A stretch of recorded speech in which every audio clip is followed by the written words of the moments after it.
Yo ya amé a ese Dios, no como quien ama una idea, no como quien sigue una tradición, no como quien obedece por costumbre, lo amaba con la entrega total de quien cree haber encontrado la verdad última, con la fe de quien, en la oscuridad, solo, ve una luz y decide que esa luz lo es todo. Lo amaba con la intensidad de un niño que ve en su padre la fuente de toda seguridad, con la lealtad de quien cree que, si hace todo bien, será amado de vuelta, con la esperanza de quien necesita creer que hay un sentido para el sufrimiento, un plan para el caos, un amor que nunca falla. Leía la Biblia como si fuera una carta escrita solo para mí, cada versículo, un susurro, cada promesa, un pacto, cada mandamiento, un camino para agradarle, y cada historia, una prueba de que él cuidaba de mí. Rezaba como si él me escuchara y yo creía que sí. Hablaba con él como quien conversa con un amigo íntimo,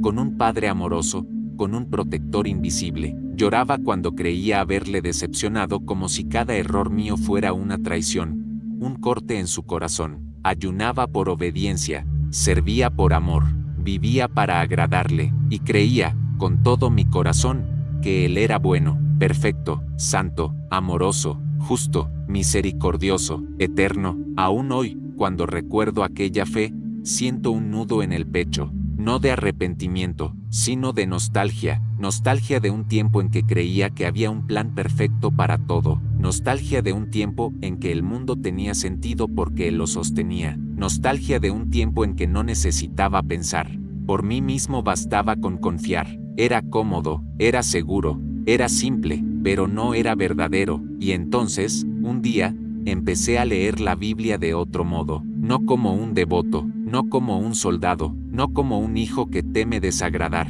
Empecé a leer como un ser humano, como alguien que se preocupa por la justicia, por la empatía, por la ética, por la vida, por todas las vidas, por los niños que lloran, por los animales que sufren, por los pueblos que son borrados de la historia, por las voces que fueron silenciadas en nombre de una verdad sagrada. Y fue ahí cuando todo cambió, porque, cuando lees la Biblia sin los lentes de la fe, sin la necesidad de justificar cada acto, sin la presión de defender lo indefendible, empiezas a ver lo que nadie quiere admitir.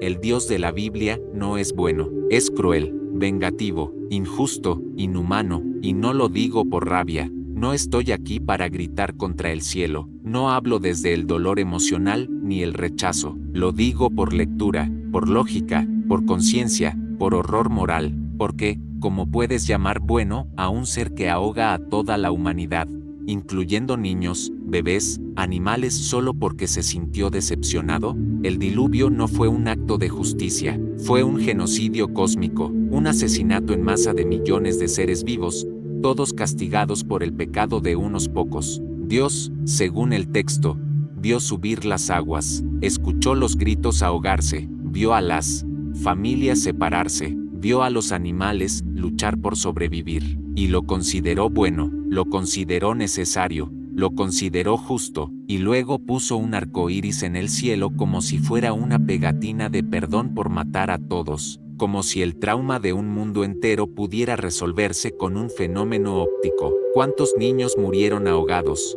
sin entender lo que pasaba? ¿Cuántos bebés se ahogaron en brazos de sus madres? ¿Cuántos animales, inocentes, fueron exterminados por un error que no cometieron?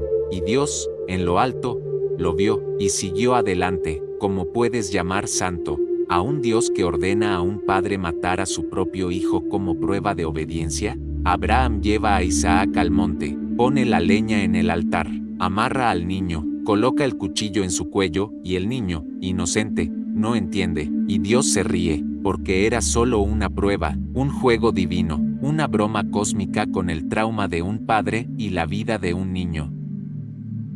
Imagina la psicología de Isaac, imagina el trauma de un niño que, por un instante, cree que su padre va a matarlo y que Dios ordenó eso, y luego, cuando aparece el carnero, el texto dice que Dios proveyó, como si el sacrificio de un animal fuera lo mismo que salvar a un niño, como si el trauma psicológico de un padre que casi mata a su hijo no fuera real, como si la obediencia ciega fuera más importante que la vida. Eso no es amor, es manipulación, Es abuso emocional disfrazado de prueba de fe. ¿Cómo puedes llamar justo a un Dios que endurece el corazón de un rey, hace que se niegue a liberar a un pueblo, y luego mata a todos los primogénitos de Egipto, incluyendo niños inocentes como castigo? Dios no solo permite la muerte, Él la comete, entra en las casas, elige los cuartos, derrama la muerte, y luego, celebra. En aquella noche, el Señor hirió a todos los primogénitos en Egipto. Eso dice el texto, no permitió, dejó que sucediera, hirió, activa y deliberadamente, con precisión quirúrgica. ¿Y los padres egipcios? ¿Qué hicieron? Sus hijos murieron por la terquedad de un rey cuyo corazón Dios mismo endureció. Pagaron por un juego divino que no eligieron jugar. Eso no es justicia, es venganza, es terrorismo divino, es castigo colectivo de inocentes. ¿Cómo puedes llamar amoroso a un Dios que manda a un pueblo invadir tierras ajenas, matar hombres, mujeres, niños, animales, y quemar ciudades enteras en nombre de la herencia? Mátenlo todo lo que respira. Dice el texto, no dejen a nadie con vida, hombres, mujeres, niños, bebés, animales, todos. Y cuando los soldados perdonan a algunos como los cananeos que se rindieron, Dios se queja, porque quería la exterminación completa, limpieza étnica con aval divino, genocidio, sagrado, masacre justificada como voluntad de Dios. Y aún está el infierno, la peor idea de todas, un lugar de sufrimiento eterno, sin fin, sin redención, sin propósito, donde personas que vivieron 80 años con errores, dudas, ignorancia, sufrimiento, dolor son quemadas para siempre, bajo la mirada satisfecha de un Dios que las creó, las juzga y las tortura por toda la eternidad. No hay arrepentimiento posible, no hay perdón, no hay fin, solo dolor, solo fuego, solo desesperación. Y Dios, el mismo que dice ser amor, observa eso, y llama a eso justicia. Pero, ¿qué justicia es esa que castiga eternamente por una vida corta de errores humanos? ¿Qué castiga para siempre por no creer en una historia que nunca tuvo prueba? ¿Qué condena a alguien al fuego por haber nacido en el lugar equivocado, en la época equivocada, con las preguntas correctas? Si un humano hiciera la mitad de eso, sería arrestado, sería diagnosticado como psicópata, sería condenado por crímenes contra la humanidad. Sería el villano de todos los libros de ética, pero cuando es Dios, llamamos eso misterio, justicia divina, planes mayores, más allá de nuestra comprensión, y eso es exactamente lo que me asusta. No es solo lo que dice el texto, es lo que aceptamos, es lo que enseñamos a los niños, es lo que celebramos en himnos, es lo que llamamos santo, porque, en el fondo, glorificar a un ser así es peligroso. Es peligroso porque normaliza la violencia, porque justifica el control, porque enseña que la obediencia ciega es virtud, porque hace que las personas crean que, si Dios manda matar, deben matar, si Dios manda guerrear, deben guerrear, si Dios manda odiar, deben odiar. Y eso no es teología, es adoctrinamiento, es trauma disfrazado de fe. Es autoridad divina usada para silenciar la conciencia. Cuando empecé a ver al Dios de la Biblia con ojos humanos, me di cuenta de que no estaba dudando de la fe, estaba recuperando mi humanidad, estaba recuperando mi capacidad de sentir horror por lo que es horrible, de rechazar lo que es injusto, de decir no a lo que es cruel, de llorar por quienes fueron borrados, de indignarme por quienes fueron torturados en nombre de un plan mayor.